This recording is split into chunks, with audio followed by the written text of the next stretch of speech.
Well, hello. You caught me. Thank you so much for joining your girl for another episode of Let's Talk About What's in There. I am your host, Ebony Walker, and I am excited that you decided to rock with me today. Listen, if you see me cheesing, if you just say, okay, she got a little pep in her step, I'm excited today, but I'll tell you about that in a minute. For those of you that are first timers, welcome to Let's Talk About What's in There. Our main purpose is to understand, unveil, and uplift, because I want you to know, okay, why do I feel the way that I feel? How can I change that if it's not right? How can I understand the process that I'm in? And as you already know, it's all rooted in the Word of God, because that's just who I am. That's just what I do. But I'm so grateful that you chose to be a part of this experience today. My only MO is to make sure that by the time you're done listening for these next, 12, 15, 17 minutes, however long this episode is, that you get something that is going to make you feel better. So listen, anytime I do these episodes, it's never all about me, because I'm a firm believer that everything we've experienced, people that we're connected to, and anything that goes in those blanks, we have the power to change lives, and our experiences can be a blessing to someone else. What better way to talk about the experiences of childhood than with somebody who literally has been rocking with me for like almost 38 years, I've talked to you before about my family. I've shown you a little bit about where I'm from. And you've even heard me talk about, these few men in my life that I absolutely love and adore. So you already know my husband. You've seen an episode with him. You know about my son. He'll be on in a little bit. But today I am elated to be able to bring to the Let's Talk About What's in Their podcast stage my baby brother. So I need you to show some love to the one and only Chill Hill, my baby brother Hill. Welcome to the show, babe. I'm glad you are here. I'm happy to be here. How you feeling? I feel great, man. This is awesome. This is amazing. I'm excited about what you're doing. Excited about where it's going to reach to, and I'm glad to be a part of it. Oh, thank you. See, why you go make me cry? Why you doing that already? This is my baby, though. So if anybody knows me, you know a little bit about my story.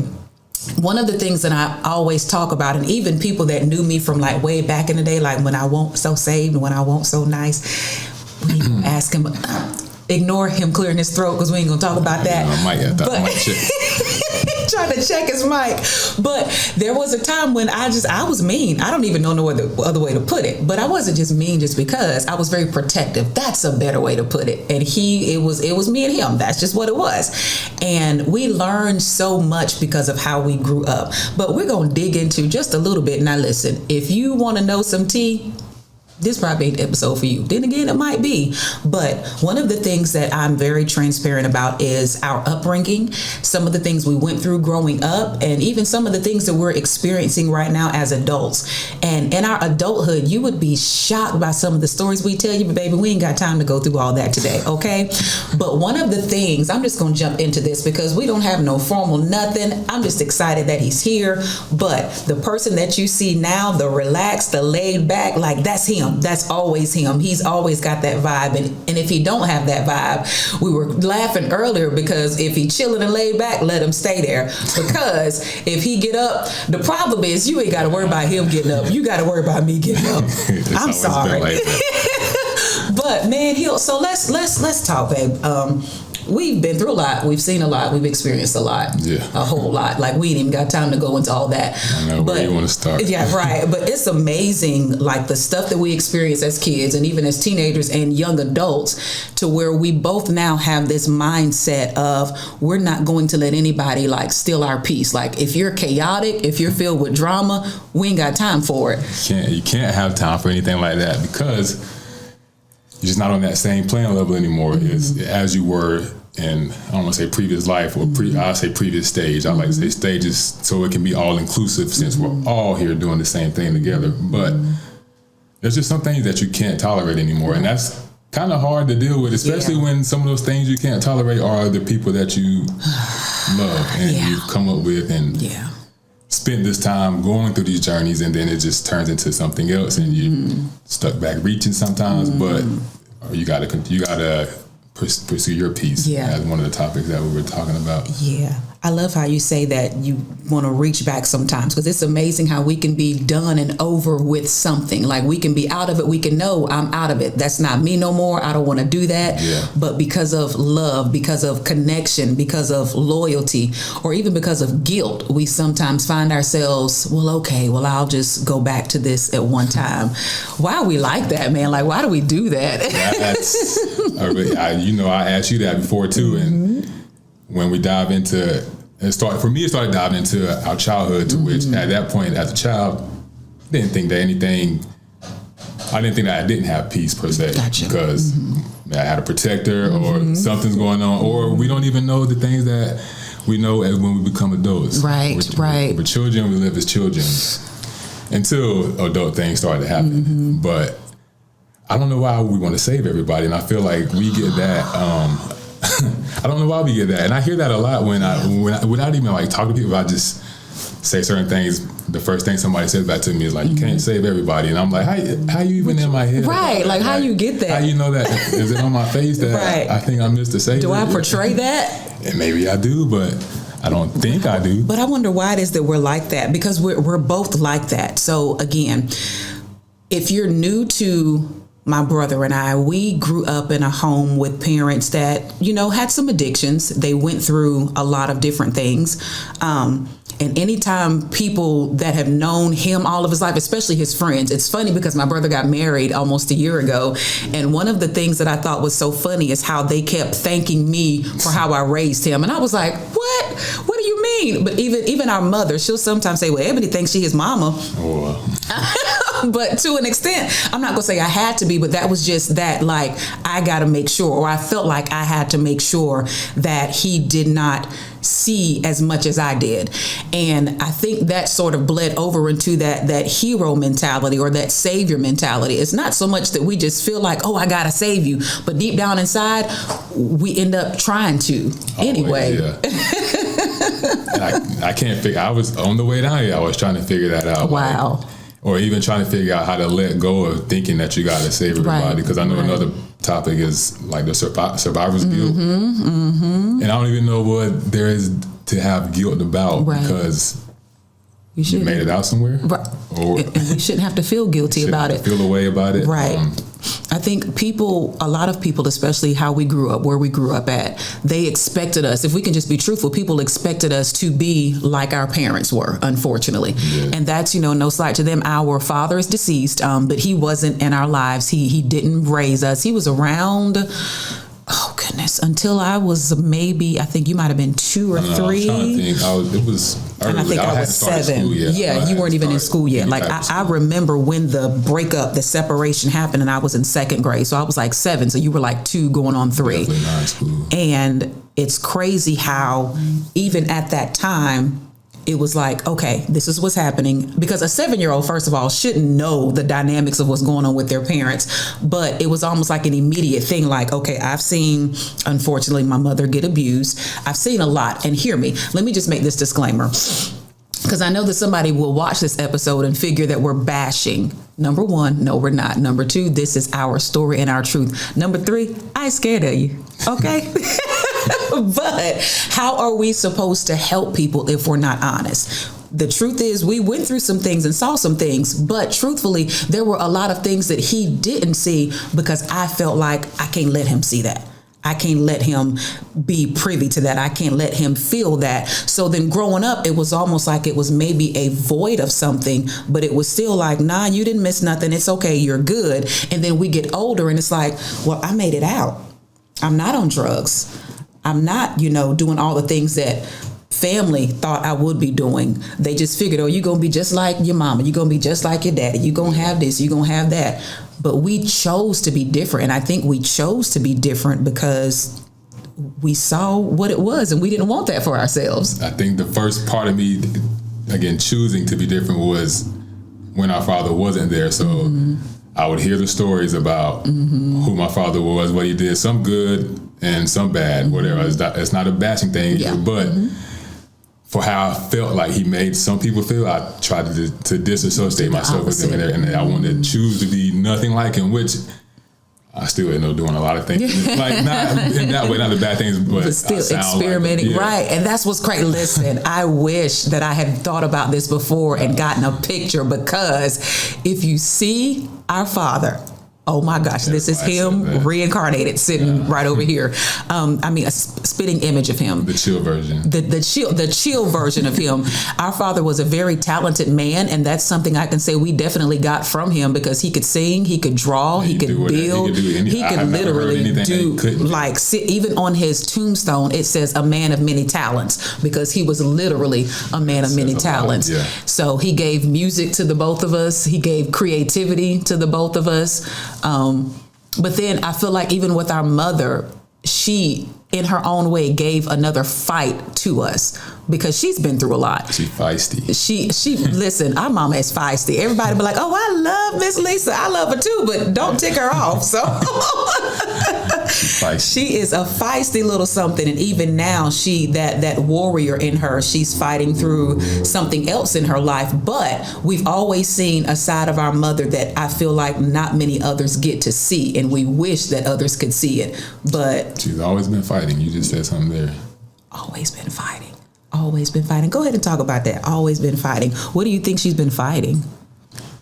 Well, I guess we know what she's fighting physically. Yeah.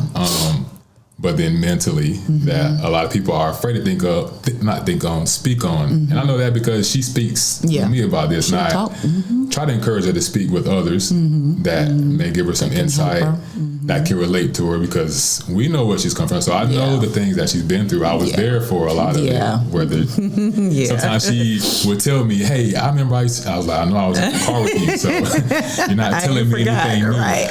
But just to, mentally fighting a lot of things, and that could, like, again, tie back into trying to find her peace. I don't know when or if she has ever found peace, or if she knows what that would mean for her. Right.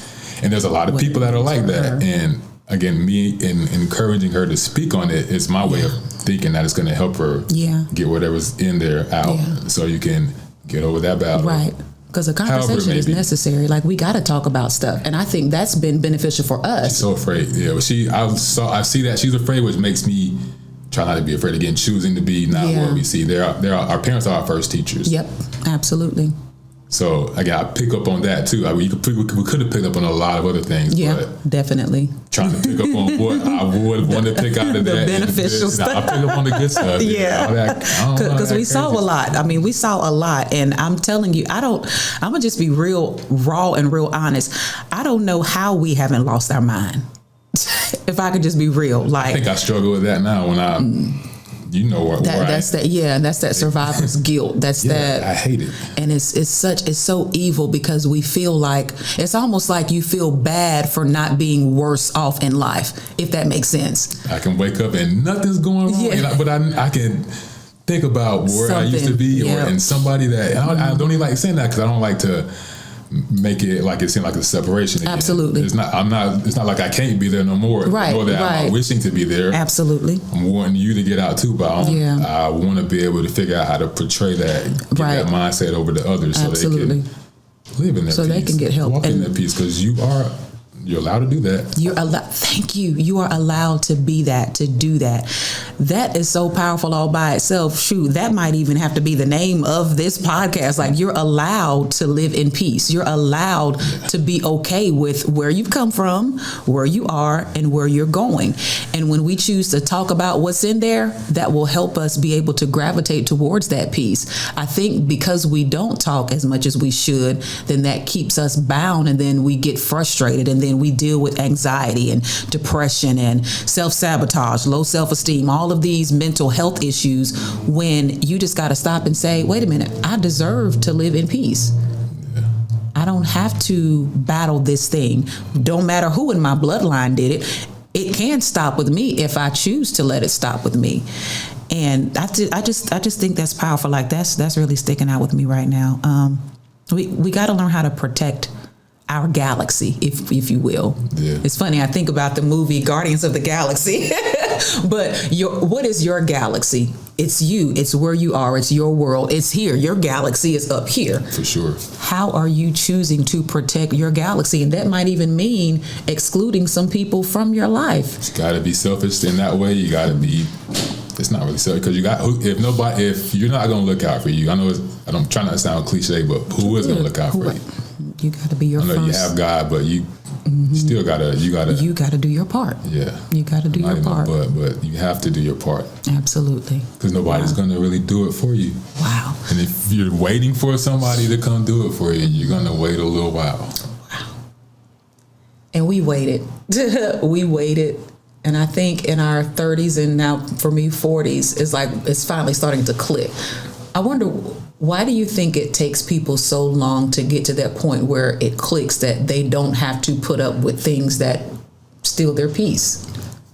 Fear of, I guess again, fear of leaving someone behind, hurting someone they love, or fear of failure, maybe that whatever they're choosing isn't going to do it, but you can stay back where you are and not ever find out if whatever that is going to, whether it's school, whatever, creating something. We got to be different. You got to go against the grain. And I think because we were so passionate about not reliving our life that it caused us to make decisions but some of the decisions we had to make to see, oh, okay, wait a minute. Yeah, I don't need to do that no more. Yeah. Or, okay, yeah, I've been in this long enough, so let me come out of that. And it's vital for us to honestly say, you know what? That happened. That might have been me. I might have done that, but I don't have to do that anymore. I don't have to think that anymore. The Bible even talks about pursue peace. Like, so in this age, in this big age, as some people will say, I feel like we're in a place where we are pursuing peace. And whatever that looks like. Yeah. We're chasing after peace. What's the little song? I'm chasing after you. We're chasing after peace. And it's got to be selfish, because it's like, if you are not bringing me peace, if you're not helping me add to the peace, if it's always chaotic and drama filled, I love you, but I don't want no parts of it. How many times you want to go over that stage? Right. You just like, you want to stay there and keep going through. Right. You know what's going to happen if the same person or the same scenario keeps bringing the same thing. So absolutely. We have the choice to learn from it, and we can move on. And like you said a second ago too, I think people they're holding too much judgment against themselves. Yeah. Again, I know I just said that you're allowed to, but that's good.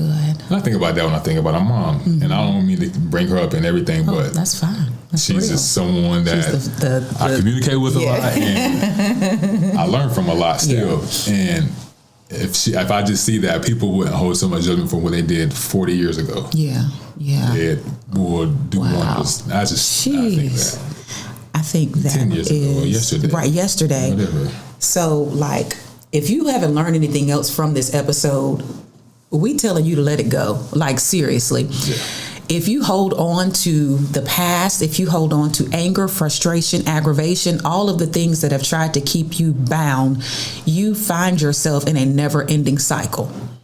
We've seen it. We've experienced it to some degree, but you that's watching, make a decision. Like, seriously, make a decision to say the buck stops here. The antagonizing of myself stops here. The reliving the drama stops here. Get off the roller coaster. Because if you don't, it's just going to be the same all of the time. You're going to go up and down, up and down. I'm happy, I'm sad. I'm happy, I'm sad. I'm mad, I'm bitter. I'm angry, I'm blaming this person. You have got to make a decision to do something differently.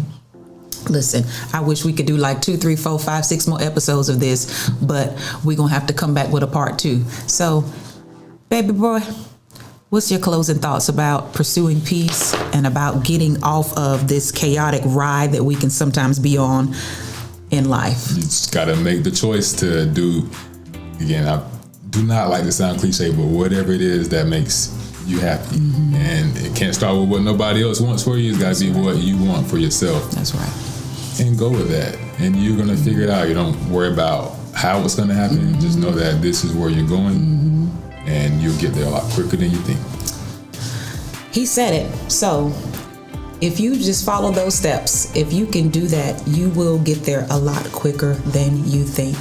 If you are in a place to where you feel like you can't come out of it, we are witnesses. We are prime examples of what you can do, but you got to make up in your mind that you deserve peace and that you will pursue peace. So I think we need to have some more serious conversations just like this. I'm excited about your healing journey because I'm excited about ours. Why not heal together? Let's talk about what's in there.